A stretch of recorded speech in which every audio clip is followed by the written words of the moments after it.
오늘 말씀 베드로전서 2장 9절 10절 말씀, 마태복음 5장 16절 말씀 제가 봉독하겠습니다. 그러나 너희는 택하신 족속이요 왕같은 제사장들이요 거룩한 나라요 그의 소유가 된 백성이니 이는 너희를 어두운 데서 불러내어 그 기이한 빛에 들어가게 하신 이의 아름다운 덕을 선포하게 하려 하심이라. 너희가 전에는 백성이 아니더니 이제는 하나님의 백성이요 전에는 긍휼을 얻지 못하였더니 이제는 긍휼을 얻은 자니라. 아멘. 마태복음 5장 16절, 이같이 너희 빛이 사람 앞에 비치게 하여 그들로 너희 착한 행실을 보고 하늘에 계신 너희 아버지께 영광을 돌리게 하라. 아멘. 베드로전서 2장 9절 10절 말씀은 하나님이 우리를 택하셨는데 그 택하심을 받은 것이 뭐냐면은 왕 같은 제사장들이고 거룩한 나라이고 하나님의 소유가 된 백성이라. 이들을 어두운 데서 불러내셨다는 거예요. 그래서 그 기이한 빛에 들어가게 하신 이의 아름다운 덕을 선포하게 하려 하시니라. 아름다운 덕을 선포하게 하려 하시니라.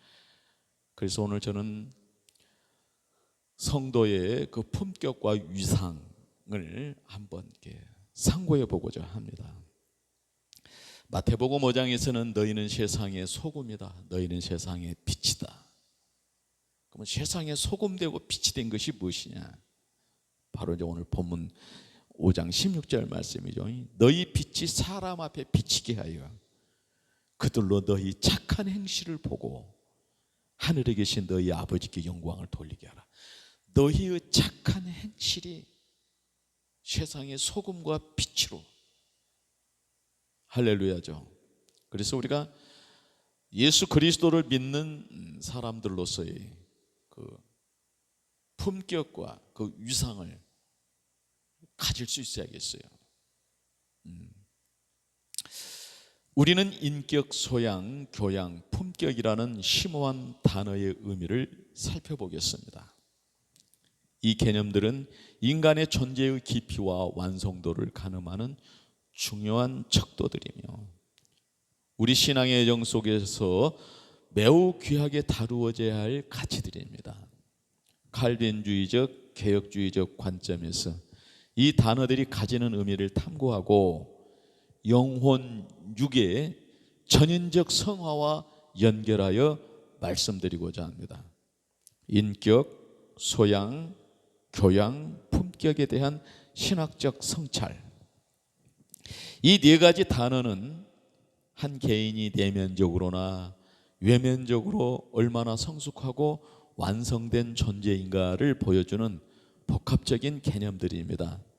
단순히 사회적 지위나 지식을 넘어 하나님의 형상을 닮아가는 성화의 과정과 깊은 연관이 되어 있어요. 성화의 과정과 깊은 연관이 되어 있어요. 우리가 하나님께로부터 부름을 받았어요. 중생. 성령께서 우리에게 이루어 주신 그 중생, 믿음과 회개, 그리고 칭의, 의롭다함을 우리에게 칭하여 주셨죠. 그리고 하나님의 자녀 삼아 주셨어요. 그리고 성화의 단계에 이 성화를 거쳐서 영화에 들어갑니다.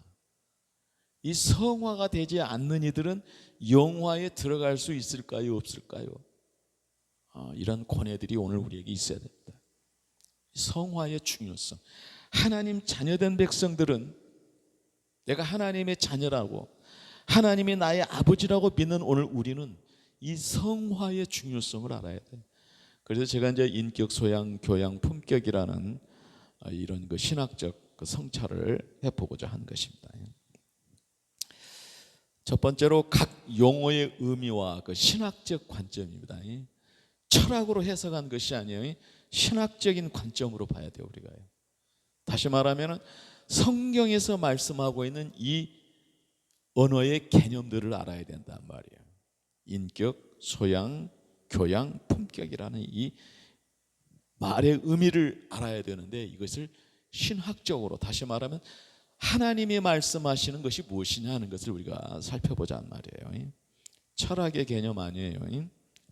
첫 번째로는 인격입니다. 인격은 사람으로서의 품격, 사람으로서의 권리 능력, 사람으로 인정되는 자격이에요. 오늘 이게 우리에게 있어야 된단 말이에요.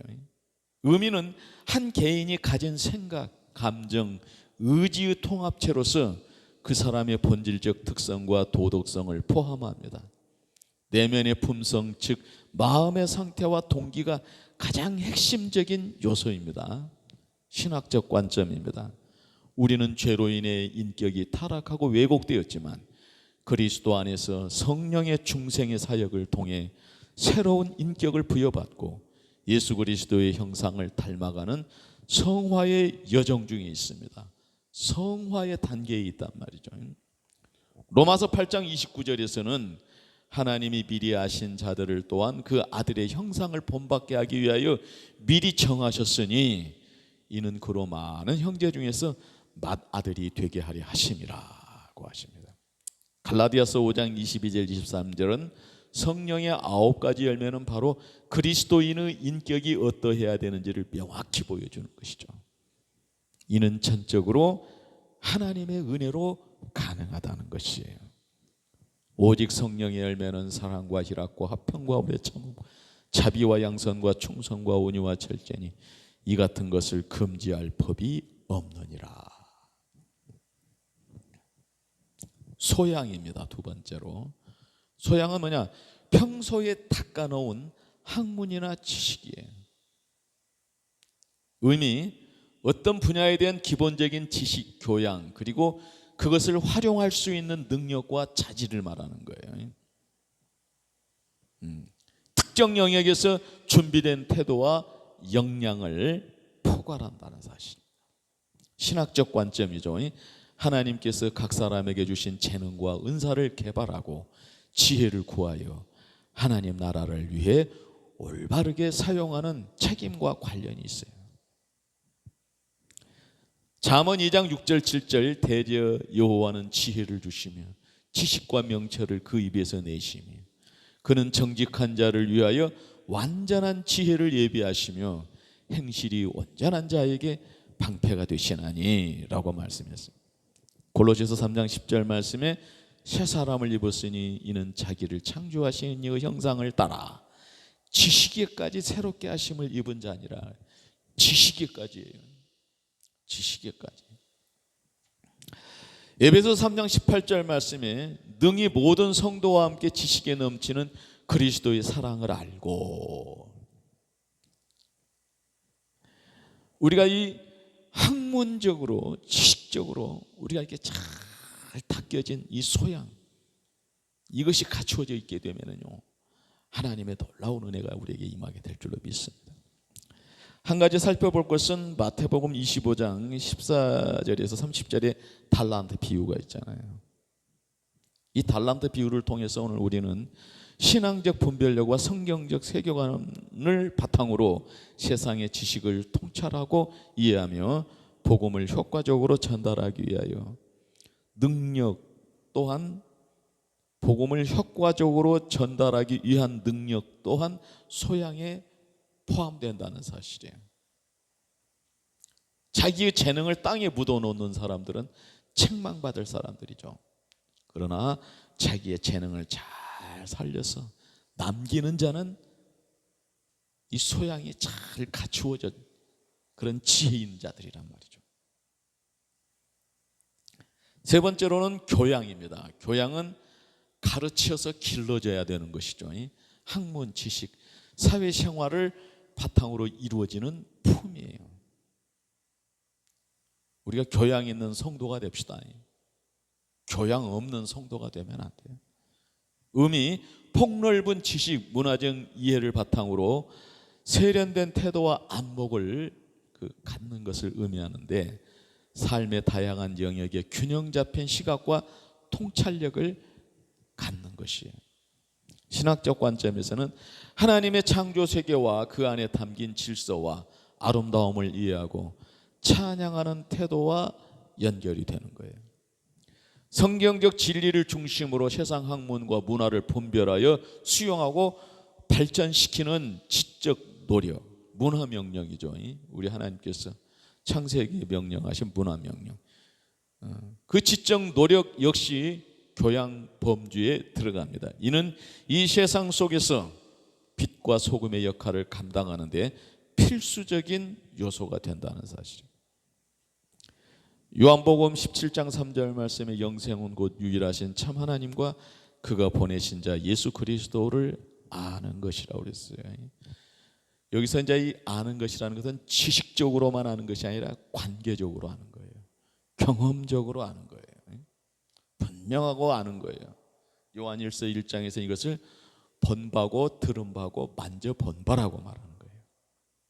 마태복음 5장 31절은 너희는 세상의 소금이니 만일 소금이 그 맛을 잃으면 무엇으로 짜게 하려 아무 쓸데없어 밖에 버려져 사람에게 밟힐 뿐이라. 너희는 세상의 빛이라. 산 위에 있는 동네가 숨겨지지 못할 것이요. 아까 마태복음 5장 16절에서는 너희 착한 행실이라고 강조하고 있죠. 할렐루야. 네 번째로 이제 품격입니다. 품격은 사람된 바탕과 타고난 성품, 느껴지는 품이 그랬어요. 아브라함에게도 그랬고 이삭에게도 그랬어요.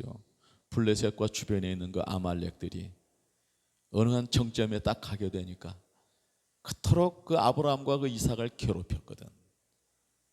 그랬는데 와서 화친을 요청하면서 우리가 너와 함께하는 하나님이 너와 함께 하시고 너를 도우시는 하나님이 너와 함께하는 것을 우리가 보았다. 그러니 이제 우리 서로 화친하자. 아브라함에게서 드러난 그 품격이에요. 아브라함의 그 인격과 그 소양과 그 교양과 그 품격으로 드러나는 그것을 보고 그들이 와서 그렇게 화친을 요청하고 그걸 인정해 주는 거란 말이에요. 오늘 우리 성도들에게도 그런 품위와 그런 위상이 있기를 예수님 이름으로 축복합니다. 품격의 의미, 인격, 소양, 교양이 어우러져서 나타난 한 사람의 격조 높은 기품과 위엄을 말합니다. 말과 행동, 표정 등의 외적으로 드러나는 고상함과 존경받을 만한 태도입니다. 신학적 관점입니다. 하나님의 자녀로서 그리스도 안에서 얻은 존귀함과 거룩함에서 비롯됩니다. 베드로전서 2장 9절에서 그러나 너희는 택하신 족속이요 왕같은 제사장들이요 거룩한 나라요 그의 소유가 된 백성이니 이는 너희를 어두운 데서 불러내어 그의 기이한 빛에 들어가게 하신 이의 아름다운 덕을 선포하게 하려는 것이라. 죄로 인해서 실추되었던 하나님의 형상이 그리스도를 통해 회복되고 성화의 과정을 거치며 점진적으로 드러나는 영광스러운 모습입니다. 이는 교만과 다르며 겸손함 속에서 하나님이 주신 은혜와 진리를 반영하는 삶의 태도를 의미합니다. 두 번째로 인격과 소양, 교양, 품격의 그 상호작용과 전인적 성화라는 그 주제를 말씀드리고자 합니다. 인격, 소양, 교양, 품격의 상호적 작용과 전인적 성화, 전인적 성화예요. 우리가 이제 흔히들 신앙생활을 할 때 착각하기 쉬운 것이 교회 생활만 열심히 하면 될 걸로 알고 목사님에게만 그게 아니란 말이에요. 교회 생활과 일상생활이 일치가 돼야 돼요. 따로 놀면 안 돼요.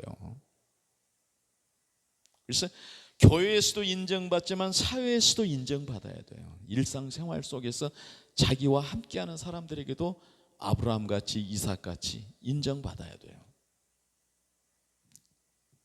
첫째로는 인격이 토대입니다.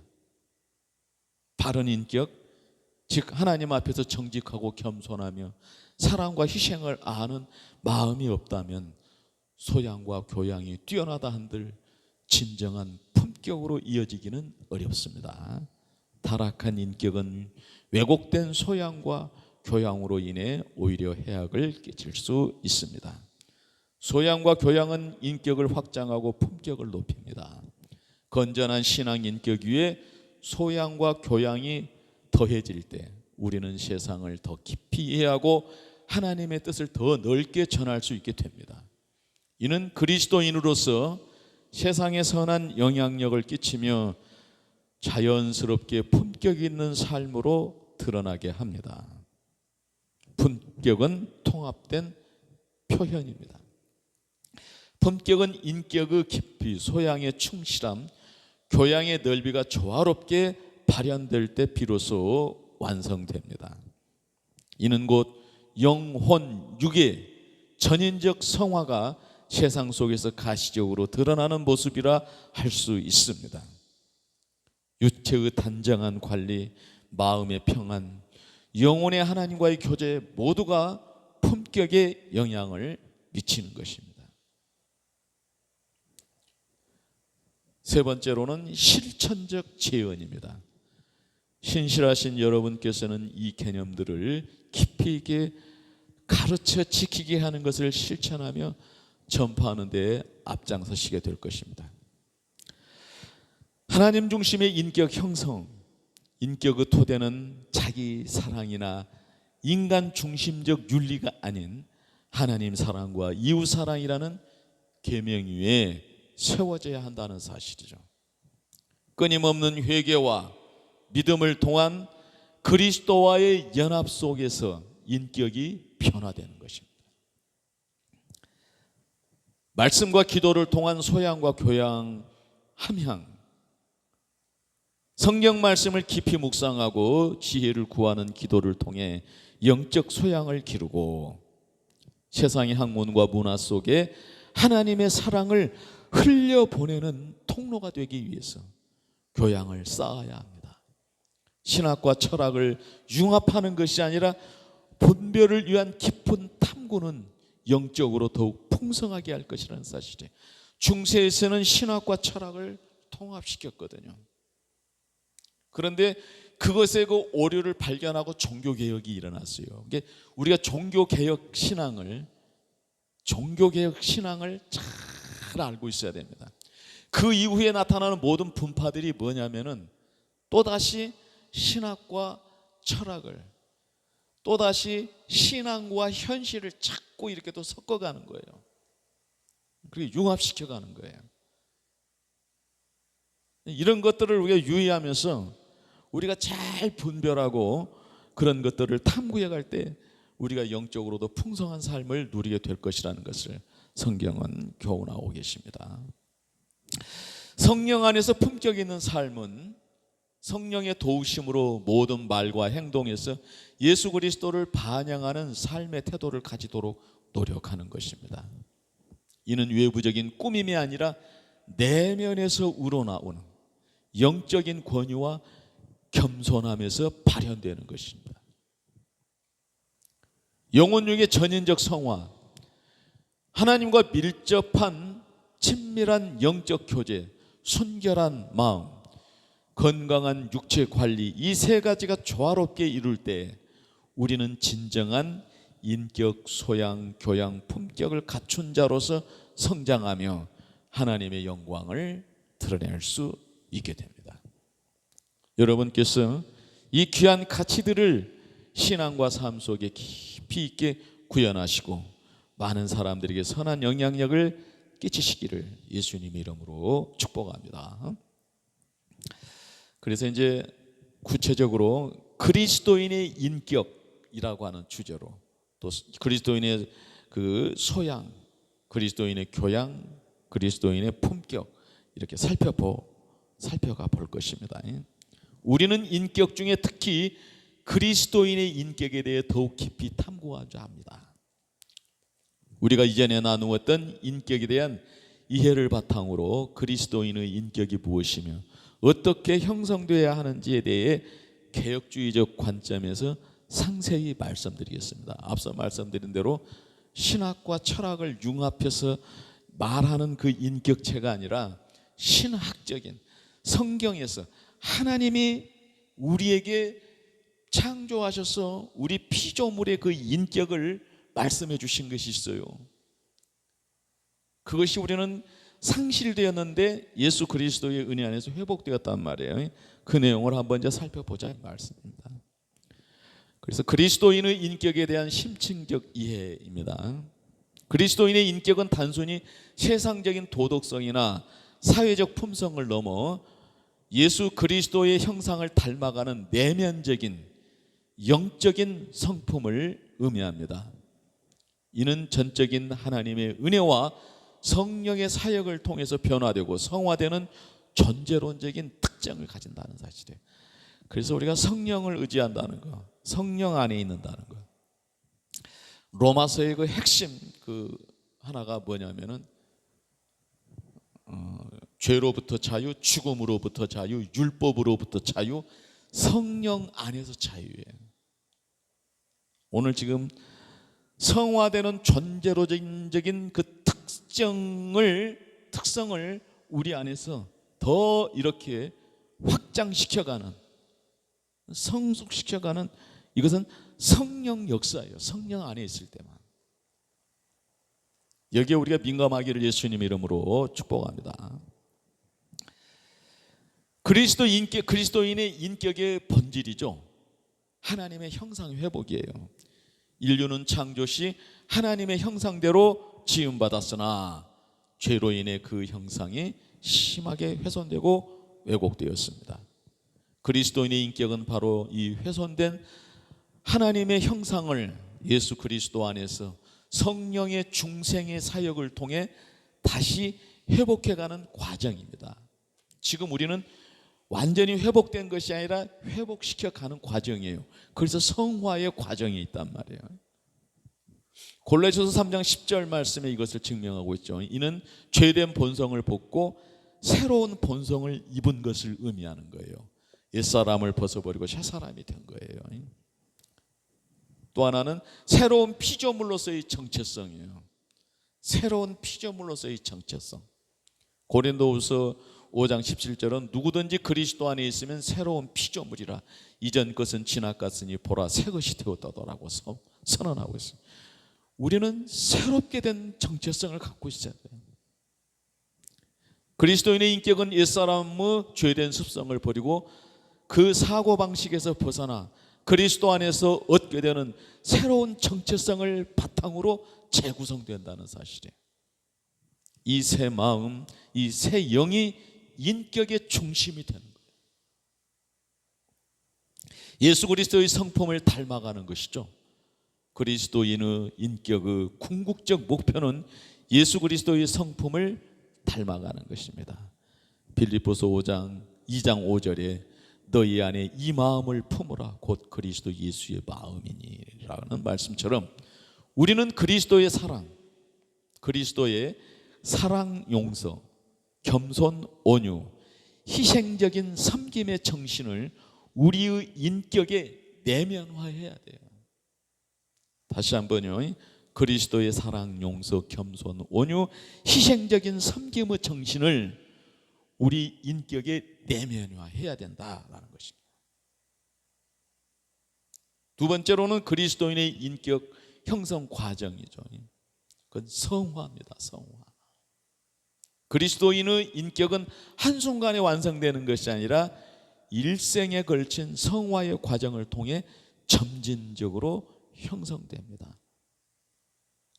첫 번째로 중생입니다. 거듭난 거죠. 성령의 역사로 죄와 죽음의 상태에서 영적으로 새로 태어나는 경험입니다. 이로써 우리 인격의 방향성이 하나님께로 향하게 되며 죄를 미워하고 의를 사랑하는 마음이 생겨납니다. 이것이 인격 변화의 시작입니다. 죄를 미워하고 의를 사랑하는 마음이 생겨나는 것, 이것이 인격 변화의 시작점이다. 이게 중생이다. 이게 거듭난 것이다. 이게 새 사람 된 것이다. 이게 그리스도인이 되는 것이다 라는 말씀이죠. 죄를 미워하고 의를 사랑하는 마음. 성령 사역입니다. 성령님께서 우리 안에 끊임없이 예수 그리스도의 성품을 닮아가도록 역사하신다. 다시요. 성령님께서는 우리 안에서 끊임없이 우리가 예수 그리스도의 성품을 닮아가도록 역사하신다.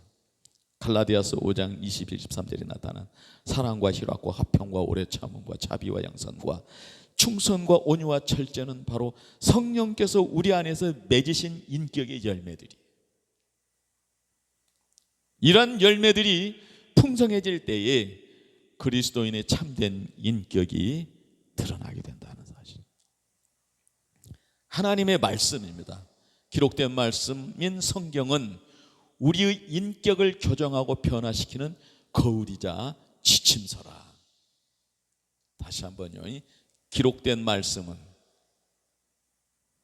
우리의 인격을 교정하고 변화시키는 거울이자 지침서라. 여기 이제 말하는 칼빈의 기독교 강요의 근간이 되고 뿌리가 되죠. 여기 있어요. 말씀이 거울이다. 말씀은 지침서가 된다. 무슨 지침서요? 구원 얻은 삶의 지침서가 된다는 거예요. 말씀을 통해 하나님의 뜻을 깨닫고 죄를 분별하며 의의 길로 나아가도록 훈련받을 때 우리의 인격은 더 성숙해지는 거예요. 기도와 교제입니다. 하나님과 끊임없는 기도를 통한 교제는 우리의 내면을 정화하고 하나님의 마음을 알아가게 함으로써 인격의 깊이를 더해 줍니다. 또한 성도의 건강한 교제 속에서 우리는 서로를 세워주고 덕을 나누며 인격을 훈련할 수 있다는 사실이에요. 이게 자기중심과 이기심에서는 절대로 교제라는 것이 이루어질 수 없어요. 그런데 서로 나누게 될 때, 기도라는 것이 호흡이라는 말, 이걸 다른 말로 말하자면 하나님의 마음과 내 마음이 서로께 나누게 되는 거예요. 하나님도 내게 나누어 주시고 나도 내 것을 하나님께 나누어 드리고. 시와오가 해수가 닫혀 있을 때는, 방파제로 해서 막아놨을 때는 썩어서 죽었거든요. 그런데 시와오의 해수를 유통시켜 놨어요. 바닷물이 들어왔다 나갔다 하게 되니까 시와오가 살아났어요. 그게 기도예요. 그게 예배예요. 그게 삶이에요. 그게 하나님을 의지하는 거예요. 우리는 그렇게 되도록 새 사람을 입었어요. 고난과 시련입니다. 역설적이고도 그리스도인의 인격은 고난과 시련을 통해서 연단되고 정금같이 단련된다. 욥기서를 통해서도 보고 로마서 5장 3절에 4절 말씀은 이러한 어려움을 통해 우리는 인내, 소망, 겸손 등의 인격적 미덕을 배우게 되는 거예요. 전도 현장에서 종종 그런 말을 들었어요. 하나님 앞에 그렇게 내가 헌신하고 기도하고 이렇게 해봐야 소용없더만, 이런 말이 있어요. 고난이 올 때 넘어진 거거든. 성령으로 변화된 사람들은 절대 그런 시험에 들지 않습니다. 오히려 고난이 오게 되면은 고난은 또 다른 축복이라고 생각하면서, 그렇죠? 이 고난은 가면을 쓴 축복이다 이렇게 생각하면서 고난을 잘 이겨내면은 형통한 가운데서 하나님을 영화롭게 하는 자들보다도 고난 가운데 하나님을 영화롭게 하는 자들이 더 빛나게 되는 거예요. 더 밝은 빛을 비추는 거예요. 할렐루야죠. 우리가 예수님이 그 본을 보이신 거 아니에요? 세 번째로 그리스도의 인격의 주요 특징입니다. 그리스도인의 인격은 다음 특징을 통해 세상과 구별됩니다. 사랑입니다. 조건 없는 하나님의 사랑을 경험하고 그 사랑으로 이웃을 사랑하며 섬기는 마음이에요. 요한일서 4장 7절로 8절입니다. 모든 인격적 미덕의 근간이 사랑이라는 거예요. 또 하나는 겸손입니다. 자기를 낮추고 오직 하나님만 높이는 태도입니다. 베드로전서 5장 5절에서 6절, 예수님께서 종의 형체를 가셨던 것처럼 섬김의 리더십을 발휘하게 된다는 사실이에요. 나를 낮추고 섬기는 것이죠. 내가 나를 낮추지 않고는 섬김이라는 사역이 없어요. 예수님이 그 본을 보이셨거든요. 정직과 진실함입니다. 하나님의 진리를 사랑하고 모든 말과 행동에서 거짓됨이 없는 성품입니다. 에베소서 4장 25절 말씀에 있습니다. 진리를 사랑하고 모든 말과 행동에서 거짓됨이 없는 성품. 온유와 절제입니다.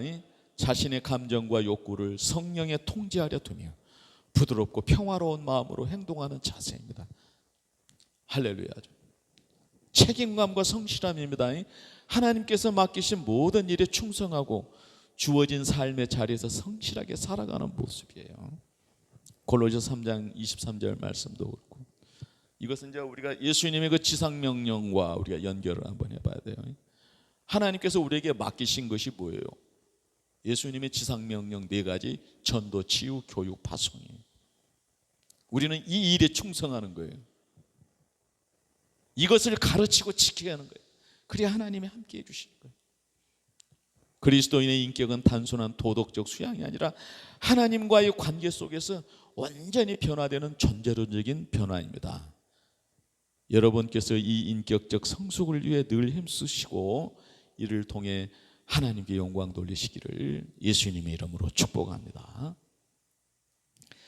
그리스도인의 소양을 살피겠습니다. 우리는 그리스도인의 소양에 대한 깊은 탐구를 해 가겠습니다. 이 단어는 앞에서 논의했던 인격의 내면의 성품이라면은, 소양은 그 인격을 바탕으로 세상을 이해하고 하나님의 영광을 위해 사용할 수 있는 지적, 영적 능력과 자질을 의미한다는, 하나님의 영광을 위해 사용할 수 있는 지적, 영적 능력과 자질을 의미한다. 개혁주의 신학 관점에서 그리스도인의 소양이 무엇인지 상세히 말씀드리겠습니다. 그리스도의 소양에 대한 심층적 이해, 소양은 일반적으로 특정 분야에 대한 기초 지식과 이를 활용할 수 있는 능력, 즉 어떤 일을 할 수 있는 준비된 역량과 자질을 의미하는데요, 그리스도인의 소양은 여기에 더하여 하나님의 말씀과 진리를 토대로 세상 모든 것을 이해하고 분별하며 하나님 나라와 그의 의를 위해 지혜롭게 살아갈 수 있는 총체적인 영적, 지적, 실천적 역량을 말한다는 사실이에요. 하나님의 나라와 의를 위하여 지혜롭게 살아갈 수 있는 총체적인 영적, 지적, 실천적 역량을 말한다는 것이에요. 그리스도인의 그 소양의 핵심 요소는, 그리스도인의 소양은 단순히 지식의 축적을 넘어 성경적 세계관 안에서 모든 것을 해석하고 적용하는 능력으로 구성된다는 것이죠. 성경적 지식과 신학적 이해, 중요합니다. 이건 이 이해가 없게 되면은 그냥 신학과 철학을 그냥 혼용시키고 그냥 신앙과 도덕을 그냥 막 섞어버리고 이렇게 되어버리면은, 그리스도는 오직 예수, 유일하신 하나님은 간 곳 없게 돼요. 길이요 생명이요, 길이요 진리요 생명이신 예수 그리스도는 그 안에 없어요. 그래서 성경적이다, 이 신학적이다 하는 이 관점에서 이해가 되고, 이런 그 가치들을, 이런 진리들을 우리가 배우고 이 진리를 우리가 행할 수 있게 되기를 예수님의 이름으로 축복합니다. 가장 기본적인 소양은 성경 말씀 자체에 대한 깊이 있는 이해입니다. 성경이 말하는 하나님의 속성, 인간의 죄성, 구원 계획, 예수 그리스도의 복음, 성령의 사역, 교회의 역할, 종말론 등 개혁주의적 교리들을 체계적으로 아는 것이 필수적이에요. 이 모든 생각, 이것은 모든 생각과 판단의 기준이 된다는 사실이에요. 디모데후서 3장 16절 17절 말씀입니다. 칼빈주의 5대 강령이나 웨스트민스터 신앙고백서와 같은 개혁주의 신학의 주요 교리들을 학습하는 것은 성경을 더욱 정확하게 이해하고 해석하는 데 도움이 될 거라는 사실이에요. 그래서 이제 오늘 이 강론을 다음으로 이제 이 부분을 한번 또 터치하고 갈 것입니다. 우리가 신학과 교리가, 신앙 고백이 우리의 인격, 소양, 교양, 품격 이런 위상을 그 성숙하게 하는데 어떤 역할을 하느냐 하는 문제예요. 이것을 우리가 잃어버리면 안 됩니다. 우리 교회에서 이런 것들이 많이 퇴색되어 있는데 다시 회복해야 됩니다. 성경적 세계관입니다. 모든 지식과 경험을 하나님 창조, 타락, 구속, 완성이라는 큰 틀 안에서 이해하고 해석하는 능력입니다. 이는 세상의 다양한 철학과 사상, 문화적 현상들을 비판적으로 분별하고 평가할 수 있는 근간을 제공해 주죠. 하나님과 세상을 겸하여 우리가 섬길 수 없어요. 분별해야 돼요. 구분해야 돼요. 우리는 하나님 안에 살고 있어요. 세상에 살고 있는 사람들에게 그것을 우리가 정확히 분별하고 있어야만이 하나님 안에 살도록 그들을 인도할 수 있어요. 그래서 그들이 하나님 안에 들어와서 하나님을 의지하고 살도록 해야 돼요. 다시 또 세상적인 것을 추구하고 세상 것을 바라고 세상적인 성공을 위해서 하나님을 갖다가 자기 종부리듯이 하려고 하고 자기 협력자로 이렇게 만들려고 하고, 이건 무지막지한 오류의 세입니다. 이것이 세상 학문, 과학, 역사, 철학 등을 배우더라도 그것을 세속적 관점에서만 받아들이는 것이 아니라 하나님의 창조와 질서와 섭리 안에서 이해하려는 노력이 바로 그리스도인의 소양이라는 것이에요.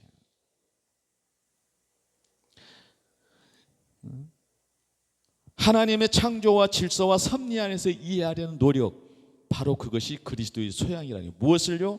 과학, 역사, 철학 등 도덕률 같은 것.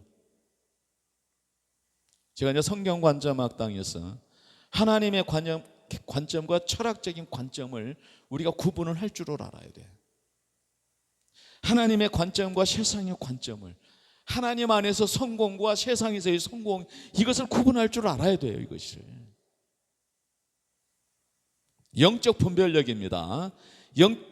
영적인 영역뿐만 아니라 세상의 모든 영역에서 참과 거짓, 선과 악, 하나님이 기뻐하시는 것과 그렇지 않는 것을 구분하는 능력이에요.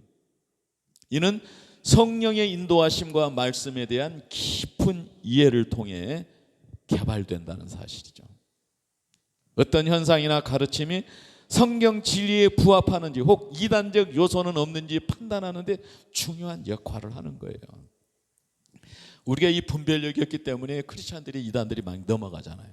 속수무책으로 넘어가잖아요. 교회 안에 그냥 세속적이고 사탄적인 요소들이 너무나 만연해 있잖아요. 이것은 오늘 아침 성경 묵상에서 예수님이 3가지 시험을 물리쳤어요. 돌이 떡덩이가 되게 하는 문제, 성전에서 뛰어내리는 문제, 사탄에게 경배하고 세상 모든 영광을 얻는 문제, 이거 물리쳤거든요. 그런데 교회 안에서는 그런 것 주겠다는 축복성에 그런 것 줄 것 같은 그냥 목회를 한다면은 이것은 정말 무서운 죄를 짓는 것이죠. 이걸 분별하지 못하면은 이렇게 되는 거예요. 하나님 안에서의 성공, 세상에서의 성공은 달라요. 그 가치와 목적이 본질이 달라요. 실천적 지혜입니다. 추상적인 지식에 머무르지 않고 삶의 구체적인 상황 속에서 하나님의 뜻을 올바르게 적용하는 능력이에요. 야고보서 5장 1절, 야고보서 1장 5절이죠. 가정생활, 직장생활, 사회생활, 학교생활, 정치 참여 등 모든 영역에서 그리스도인으로서 마땅히 해야 할 바를 아는 것이에요. 다시 해요. 가정, 직장, 사회, 학교, 정치 참여, 사회 모든 영역에 참여하는 것이, 그래서 거기에 하나님의 뜻이 이루어지도록, 하나님의 통치가 이루어지도록 하는 것이 우리 크리스찬의 본분이거든요. 근데 오늘 이 시대는 이걸 망각해버리고 사사화되어 버렸죠. 개인화되고 개인의 축복, 개인의 성공으로만, 그것도 그냥 하나님의 성공이 아니라 세상 성공으로 그냥 치우쳐 있는 오늘 현실을 우리가 봐야 된단 말이에요. 이는 문화 명령과도 밀접하게 연결됩니다. 세상 속에서 하나님의 통치를 드러내고 선한 영향력을 끼치기 위해 필요한 지혜와 기술, 통찰력 등이 모두 포함됩니다. 두 번째로는 그리스도인의 소양, 함양의 목적이에요. 그리스도인의 소양은 다음과 같은 궁극적 목적을 추구합니다. 첫째로 하나님께 영광을 돌리는 것이죠. 우리 모든 지식과 능력, 지혜를 사용하여 하나님을 더욱 깊이 알고 그분의 영광을 드러내는 삶을 사는 것이죠. 또 하나는 하나님 나라 확장이에요. 복음을 효과적으로 증거하고 세상 문화를 성경적 가치관으로 변화시키는 데 기여해야 합니다. 세상 문화를 하나님의 문화로, 성경적 가치관으로 변화시키는 거. 이거 말하면 우리 성탄절과 같은 거예요. 원래는 그 태양절을 숨기는, 태양절을 숭배하는 태양신을 숭배하는 절기였거든요. 이것이 그리스도를 기념하는, 성탄을 기념하는 절기로 바꾸어 버렸잖아요. 이 문화적 승리거든요. 근데 이걸 잘 모르고 그냥 그걸 갖다 난도질을 하는데 그거 절대 아니에요. 이 시대에도 마찬가지예요. 할렐루야.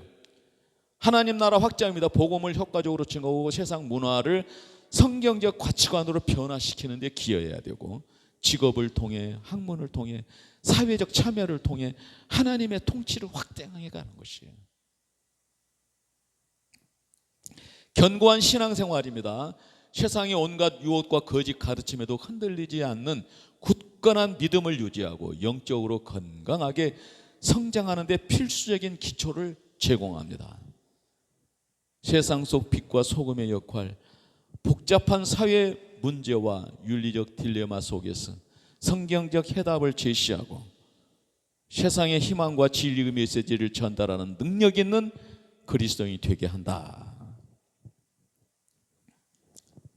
세 번째로 그리스도인의 소양을 함양하는 방법이에요.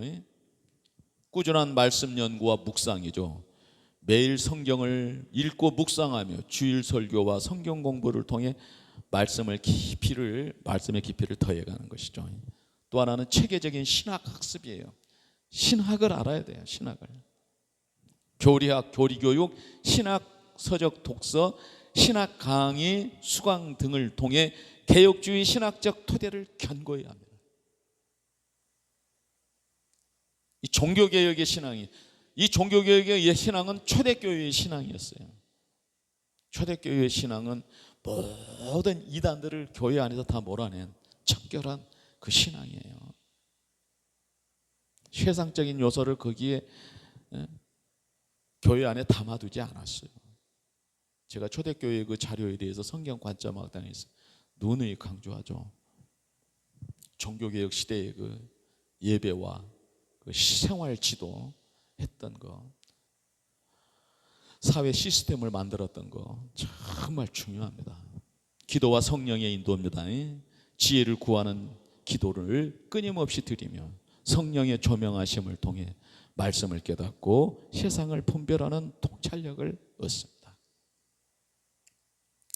건강한 신앙 공동체죠. 교회 공동체 안에서 성숙한 믿음의 선배들과 교제하며 배우고 공동체의 가르침과 훈련을 통해 소양을 키워간다. 아멘이죠. 세상 학문과 문화에 대한 성경적 탐구죠. 철학, 역사, 과학, 예술 등 다양한 학문과 문화에 대해 성경적 관점에서 탐구하고 분별하고 평가하는 훈련이 있어야 돼요. 오늘 이 교회 교육에, 이 주일학교에 이것이 중요합니다. 이것이 중요해요. 이것이 중요해요.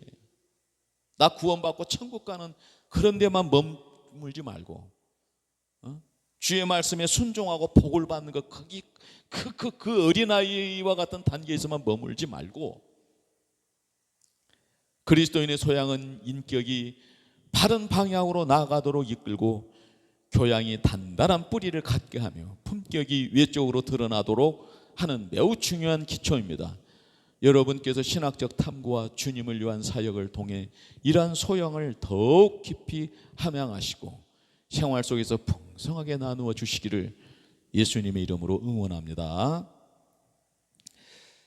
또 하나는 그리스도인의 교양입니다. 여러분, 그리스도인의 인격과 소양에 이어 이제는 그리스도인의 교양에 대해 깊이 있게 성찰해 보고자 합니다.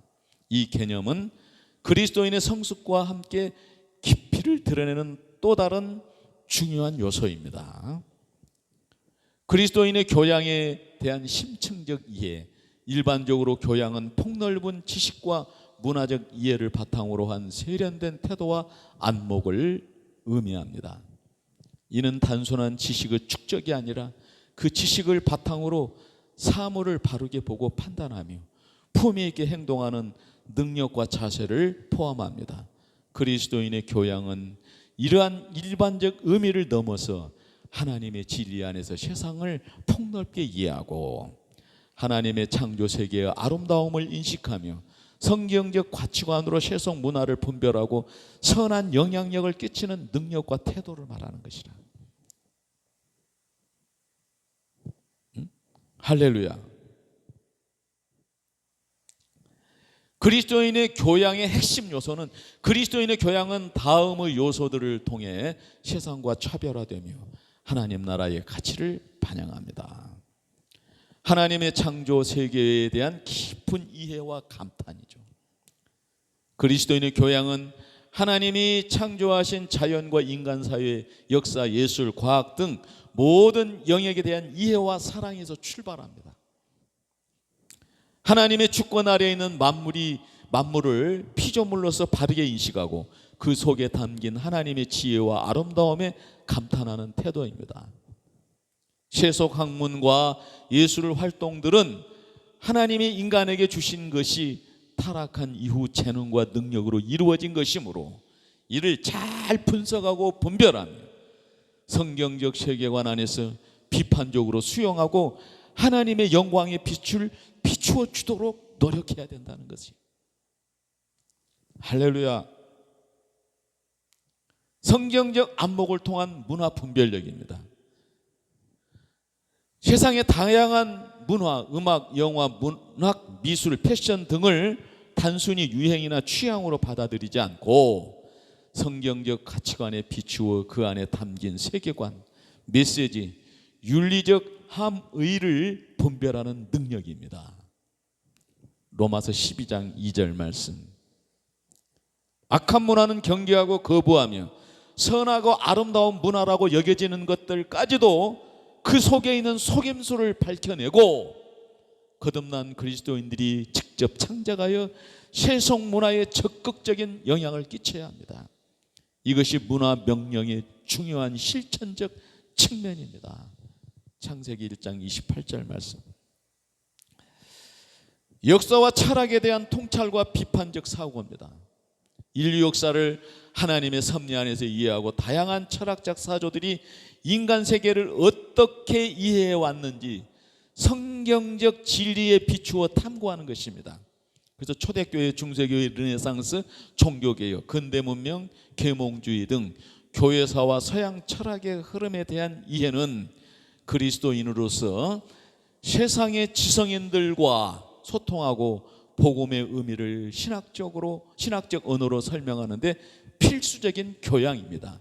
이는 어거스틴, 칼빈 등 신학적 거장들의 사상과 플라톤, 아리스토텔레스 등 고대 철학의 속임수의 영향 관계를 탐구하는 것과도 연결된다는 사실이에요.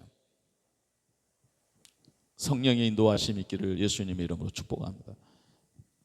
세련되고 품위 있는 언어 생활과 행동이죠. 그리스도인의 교양은 말과 행동에서 나타나는 품위와 격조를 포함합니다. 성숙한 언어 사용의 바른 태도, 타인을 배려하는 행동은 그리스도인의 내면적 성숙과 지적인 세련됨을 외적으로 드러내는 표징입니다. 골로새서 4장 6절.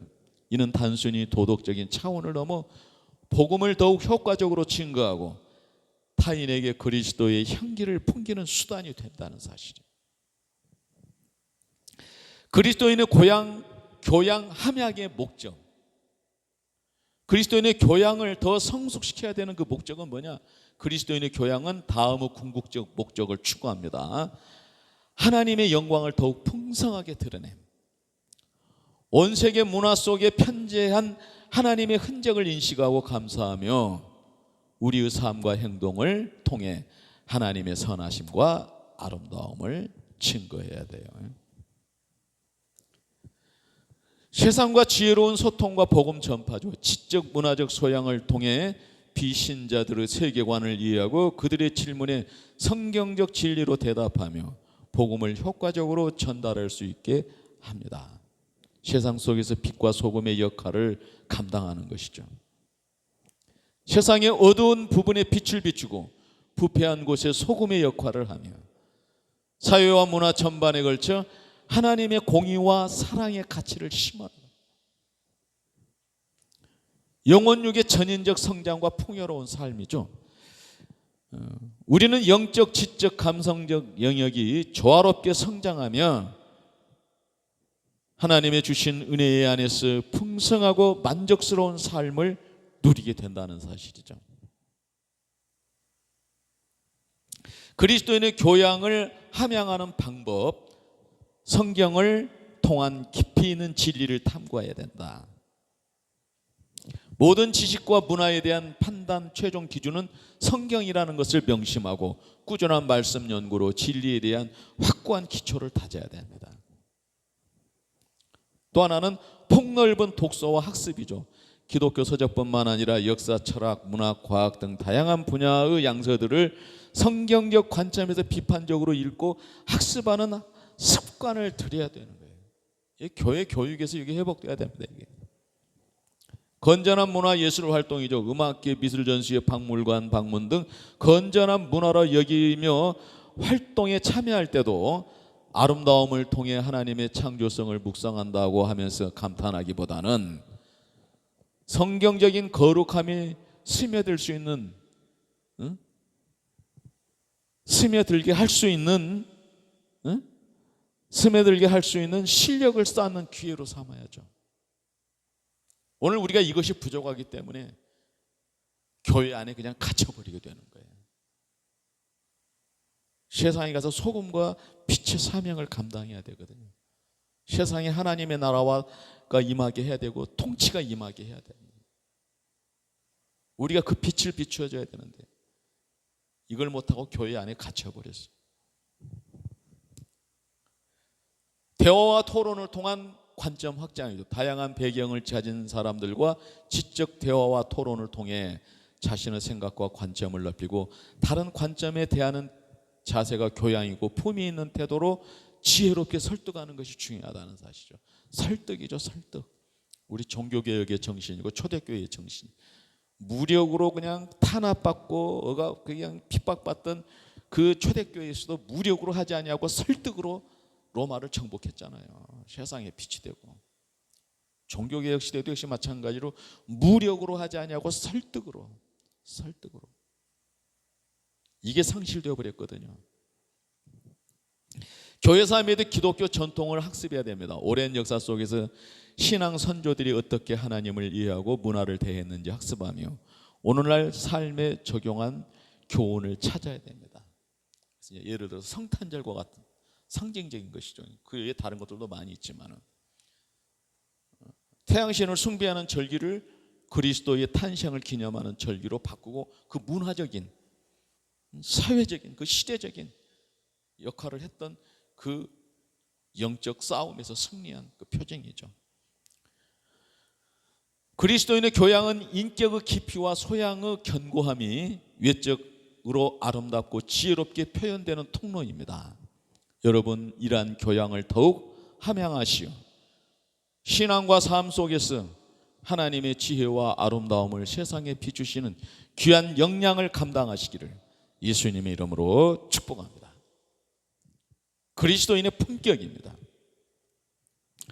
여러분, 인격 소양 교양에 이어 마지막으로 그리스도인의 품격에 대해 탐구하고자 합니다. 이 네 가지 개념은 그리스도인의 성숙함과 삶의 전반적인 완성도를 이해하는 데 중요한 심도 깊은 성찰의 대상입니다. 이전의 논의들을 바탕으로 품격의 신학적 의미와 그리스도인의 삶에서의 발현에 대해 말씀을 드리겠습니다. 먼저 그리스도인의 품격에 대한 심층적 이해죠. 품격은 일반적으로 한 사람이 가진 인격 소양, 교양이 총체적으로 어우러져 나타나는 격조 높음, 기품과 위엄, 그리고 존경받을 만한 태도를 의미합니다. 이는 내면의 깊이와 외면의 아름다움이 조화된 상태이며 언행에서 묻어나는 고상함과 인격적 권위를 말합니다.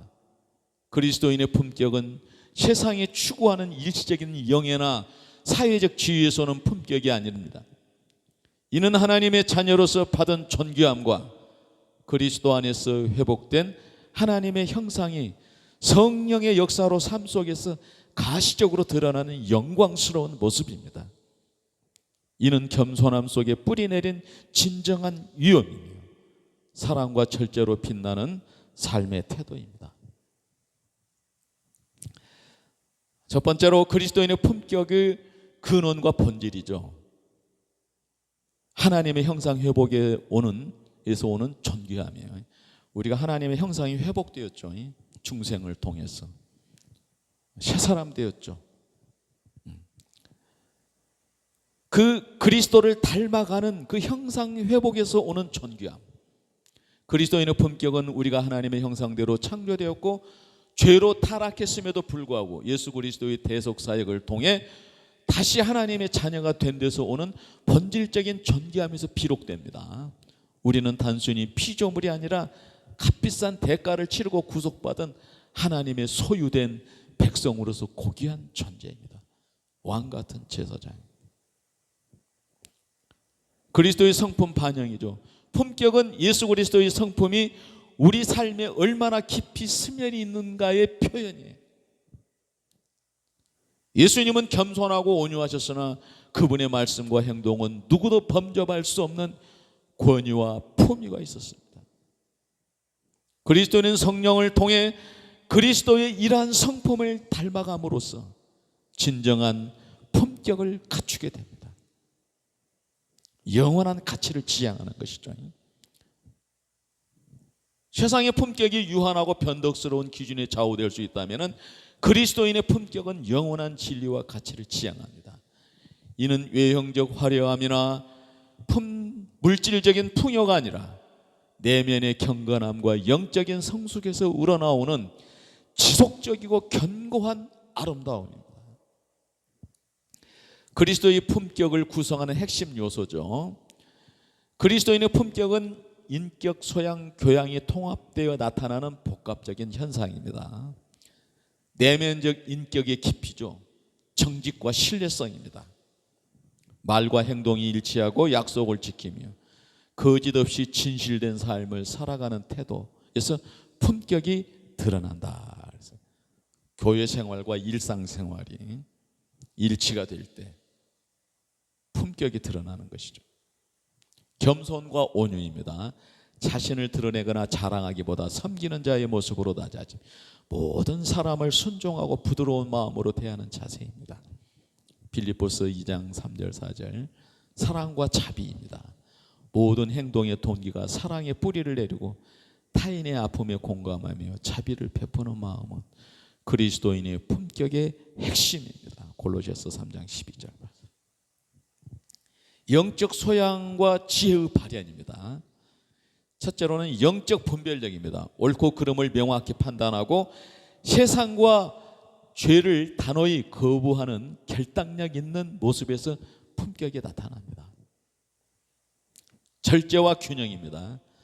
감정이나 욕구에 이끌리지 않고 성령의 통제 아래서 모든 것을 절제하며 삶의 균형을 유지하는 능력입니다. 고난 속에서도 인내와 소망을 갖는 것이죠.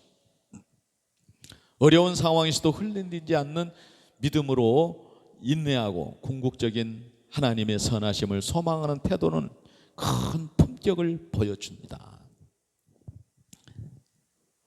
문화적 교양의 세련된 표현, 세련된 언행입니다. 경박하거나 천박하지 않고 품위 있는 언어를 사용하며 상황과 때에 맞는 적절한 행동을 통해 존경받습니다. 경청과 존중이죠. 자신의 주장만을 내세우기보다 타인의 의견을 경청하고 존중하는 자세로 다른 문화를 이해하는 데 그치기보다 그리스도의 사랑으로 설득하는 노력이 필요합니다. 선한 영향력입니다. 어둠을 밝히고 왜곡된 가치관을 바로잡으며 세상에 긍정적이고 거룩하고 아름다운 변화를 가져오는 삶 자체가 품격의 증거가 되는 것입니다. 실천적 제언입니다. 신실하신 여러분께서는 그리스도인의 품격이 무엇이며 어떻게 구현해야 하는지 가르치고 모범을 보이실 것입니다. 예수 그리스도의 중심의 삶입니다. 모든 품격의 근원은 예수 그리스도임을 강조하고 매일 그분과 깊은 교제를 통해 성품을 닮아가도록 격려해야 합니다. 또 하나는 성령의 열매를 맺는 것입니다. 갈라디아서 5장에 성령의 9가지 열매, 단순한 목록이 아니라 그리스도인의 품격을 이루는 실제적인 요소임을 가르치고 삶에서 적용하도록 훈련합니다. 또 하나는 말씀과 기도의 훈련입니다. 말씀을 통해 인격과 소양과 교양을 바르게 세우고 기도를 통해 겸손과 절제, 사랑의 능력을 구하여 품격 있는 언행을 실천하도록 돕습니다. 또 하나는 겸손한 섬김의 자세죠.